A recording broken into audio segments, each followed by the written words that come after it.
तो कहानी शुरू 6 अगस्त 1897 से होती है। हमें डिमेटर नाम की एक खाली शिप दिखाई जाती है जिसमें कोई भी नहीं था। जब शिप किनारे पर पहुंचती है तो पुलिस जब उसकी छानबीन करने आती है तो उन्हें भी वहां पर कुछ नहीं मिला था। सभी हैरान थे कि आखिर खाली शिप ऐसे दूसरे शहर में कैसे आ गई। तभी छानबीन करते हुए पुलिस को एक डायरी मिलती है जो कि इस शिप के कैप्टन की थी, जिसमें ये लिखा था कि अगर उस चीज की नजर इंसानों पर पड़ गई तो वो इस शिप की तरह सभी लोगों को बर्बाद कर देगी। ये पढ़कर जब वो शिप की खराब हालत को देखते हैं तो घबरा जाते हैं। इसके बाद हमें कहानी 3 हफ्ते पहले की दिखाई जाती है। अब यहाँ से हमें पता चलेगा कि आखिर उस शिप के साथ हुआ क्या था। हम उसी डिमेटर नाम के शिप को देखते हैं जिसका कैप्टन उस शिप में कुछ कार्गो सामान को लोड करवा रहा था। सामान क्योंकि ज्यादा था इसलिए उन्हें कुछ और लोगों की जरूरत थी। तभी उनकी मुलाकात यहाँ पर क्लेमेंस नाम के एक आदमी से होती है जो कि पेशे से डॉक्टर था, मगर उन्हें सामान शिप में लोड करवाने के लिए कोई डॉक्टर नहीं बल्कि कुछ मजदूर चाहिए थे। क्लेमेंस उनसे कहता है कि मुझे काम के सिलसिले में लंदन जाना है, अगर हो सकता है तो क्या आप मुझे अपने शिप में ले जाएंगे, मगर कैप्टन उसे मना कर देता है। फिर वहीं पर कुछ लोगों ने सामान को शिप में रखवा तो दिया था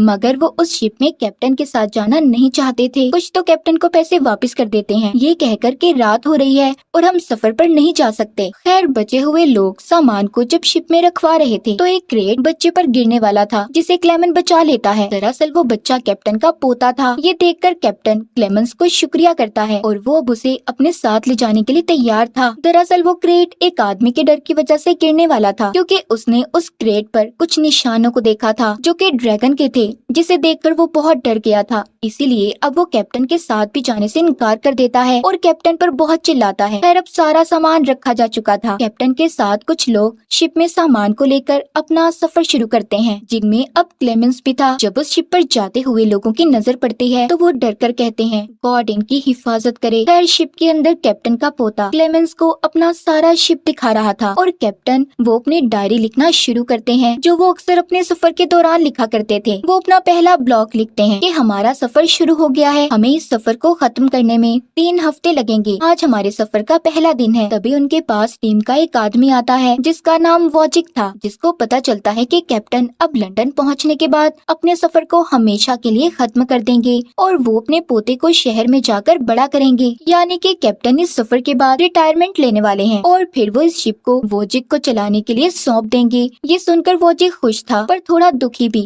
अगले दिन कैप्टन सभी वर्कर्स को उनकी तनख्वाहें बता रहे थे मगर क्लेमेंस कहता है नहीं, मुझे कोई तनख्वाह नहीं चाहिए। तभी इसी दौरान वो अजीब सी आवाजों को सुनते हैं। जब वो चेक करने जाते हैं तो उधर उन्हें कोई भी नहीं मिलता। अचानक से समंदर में तूफान आ जाता है। इनकी शिप एक लहर से टकराती है। तभी जो सामान ये लेकर जा रहे थे तभी एक ग्रेट बॉक्स नीचे गिर जाता है जिसमें इन्हें बहुत सारी मिट्टी मिली थी, पर उस मिट्टी के अंदर इन्हें एक लड़की भी मिलती है जिस पर वोजिक कहता है कि मुझे तो लगता है इस लड़की को जानबूझकर किसी ने हमारे बीच भेजा है। ये हमारे लिए खतरा हो सकती है, हमें इसे मार देना चाहिए। मगर कैप्टन उसकी बात को नहीं मानते और क्लेमेंस को उसका इलाज करने का कहते हैं क्योंकि वो डॉक्टर था। वो जब चेक करता है तो उसे पता चलता है कि वो लड़की काफी बीमार है और उसे बहुत ज्यादा खून की भी जरूरत है। क्लेमेंस ने उसे एक बार अपना खून तो दे दिया था मगर उस लड़की को खून की बहुत ज्यादा जरूरत थी। उसे देखकर ऐसा लग रहा था कि जैसे उसके जिस्म से सारा खून किसी ने चूस लिया हो। उसी रात उसी क्रेट बॉक्स को देखते हैं जिस पर बने ड्रैगन को देखकर आदमी डर गया था। तभी उस बॉक्स से अजीब सा दिखने वाला मॉन्स्टर बाहर आता है। दूसरी तरफ क्लेमेंस कैप्टन के पोते को उस लड़की के पास रहने का कहता है जिसका वो इलाज कर रहा था और खुद बाहर आ जाता है जहाँ पर उसे वोजिक का एक और साथी मिलता है। उसका मानना था कि शिप पर लड़की का होना गलत बात है। तभी जब वो दूरबीन से देख रहा था उसकी नजर उसी मॉन्स्टर पर पड़ती है जिसकी वो थोड़ी सी झलक देख पाया था, जिसे देखकर वो बहुत डर जाता है और सारी बात के बारे में क्लेमेंस को बताता है मगर वो उसकी किसी बात पर यकीन नहीं करता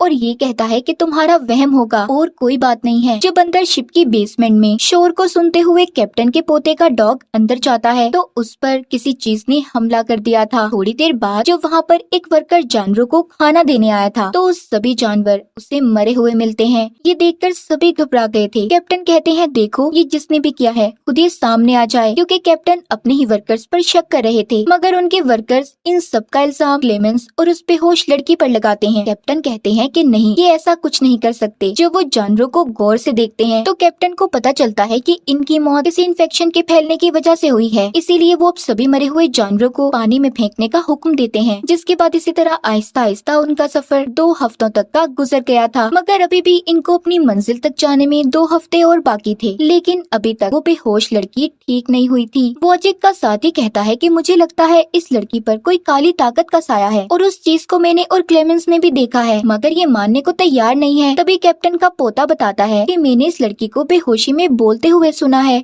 ये अपना नाम एना बोल रही थी और बार बार एक ही लफ्ज बोलती रहती है, खाना खाना। ये सुनकर सब सोचते हैं कि इसका आखिर मतलब क्या हो सकता है। क्लेमेंस जब रात को शिप में घूम रहा था तो उसे वो वर्कर बताता है जिसको मरे हुए जानवर मिले थे। कहता है कि अब शिप में चूहों की आवाजें नहीं आती। क्लेमेंस कहता है कि शायद वो भी इन्फेक्शन से मर गए हो। वो वर्कर कहता है नहीं, ऐसा नहीं हो सकता। एक साथ सभी इतने सारे चूहे कैसे मर सकते हैं? जरूर कोई चीज है जिसने पहले सभी जानवरों को खत्म किया और फिर चूहों को। कोई तो खतरनाक चीज है जो हम सबके लिए ठीक नहीं है। तभी रात को इन्हीं की टीम के एक आदमी को कुछ आवाजें महसूस होती हैं। जब वो चेक करने जाता है तो उधर वही मॉन्स्टर जो पहले वॉजिक के साथी ने भी देखा था, वो उस आदमी पर एकदम से हमला कर देता है। उसने उसके सारे खून को चूस लिया था और फिर उसके जिस्म को साइड पर ले जाकर खाने लगता है। दरअसल ये एक ड्रैकुला मॉन्स्टर था जो इंसानों का खून चूस कर उन्हें खा जाता था। कुछ देर के बाद क्लेमेंस भी उधर आता है जो शिप के टूटे हुए हिस्से को देखता है, मगर कुछ समझ नहीं आती। जब सुबह होती है तो सब लोग वहाँ पर जमा थे क्योंकि कैप्टन को फिक्र हो रही थी। पहले जानवर मर गए और अब उनकी टीम का एक आदमी गायब था। उसी जगह पर इन्हें गिरा हुआ एक चाकू भी मिलता है। वॉजिक को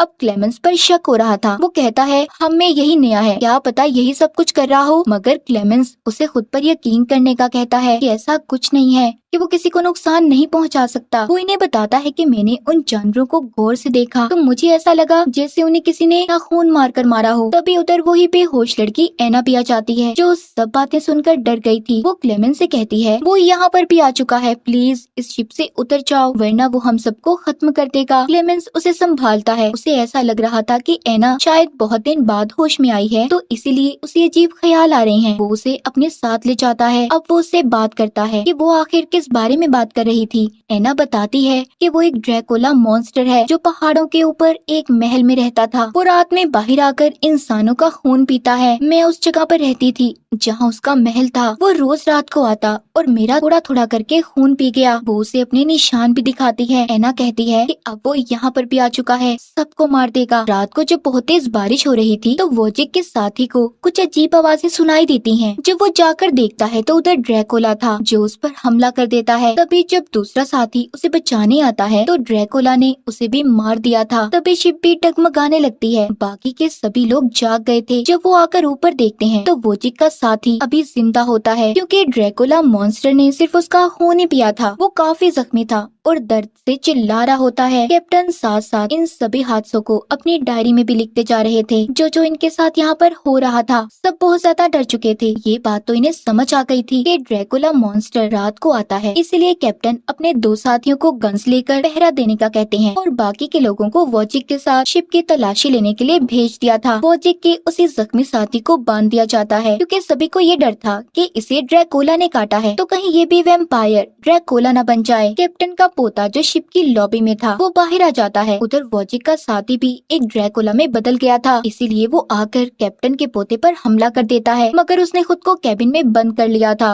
और मदद के लिए बुलाने लगता है। उसकी आवाज को सुनकर सभी उसकी तरफ भाग रहे थे। जब वो अंदर आते हैं तो अंदर अपने ही साथी को देखते हैं जो अब ड्रैकुला में बदल गया था। तभी उस कैबिन के दरवाजे को भी खोलने की कोशिश करते हैं जिधर कैप्टन के पोते ने अपने आप को बंद कर लिया था। कैप्टन सुराख में से देखते हैं कि उस कैबिन में ड्रैकुला मॉन्स्टर भी मौजूद है। इससे पहले वो कैबिन के दरवाजे को खोल पाते उनके पोते पर ड्रैकुला ने हमला कर दिया था। वो उसको भी काट लेता है। तभी एना आकर गन को चलाती है जिससे कैबिन का दरवाजा खुल गया था। मगर अब ड्रैकुला ने कैप्टन के पोते को काट लिया था तो इसलिए वो बेहोश हो जाता है। तभी उसके लिए बहुत फिक्रमंद थे। क्लेमेंस उसका इलाज करता है और उसे अपना खून चढ़ाता है। उन्होंने अपने उस साथी को बांध दिया था जो ड्रैकुला में बदला हुआ था। जैसे ही सुबह होती है वो वैम्पायर ड्रैकुला धूप की रोशनी की वजह से से जल गया था। वोजिक भी उसे गोली मार देता है। रात को सभी बैठे बातें कर रहे थे। इनका एक साथी कहता है, क्या पता हमें हमारे गुनाहों की सजा मिल रही हो। क्लेमेंस कहता है, नहीं, ऐसा कुछ नहीं है। मुझे तो ये फिक्र है जैसे हमारा एक साथी ड्रैकुला के काटने से ड्रैकुला में बदल गया। क्या पता कैप्टन के पोते के साथ भी ये सब हो। वोजिक कहता है, तुम्हारे कहने का मतलब क्या है?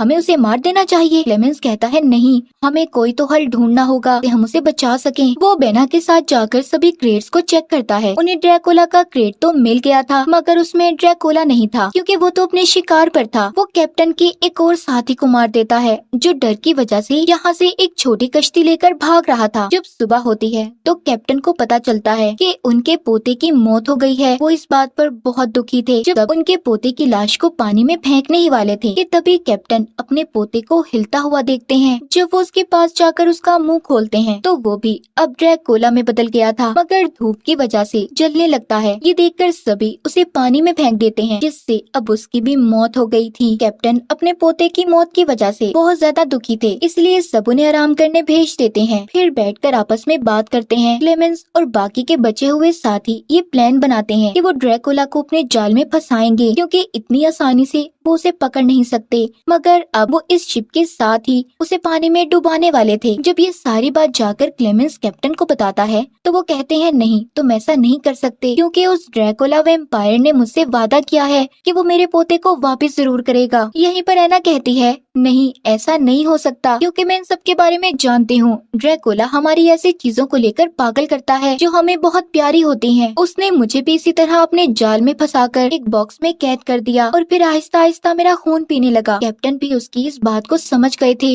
इसलिए अब वो आखिरी बार इस शिप को खुद चलाने का फैसला करते हैं, क्योंकि जिसके लिए वो जीना चाहते थे वो तो इस दुनिया में था ही नहीं, तो इसलिए उन्हें अपनी जान की भी कोई परवाह नहीं थी।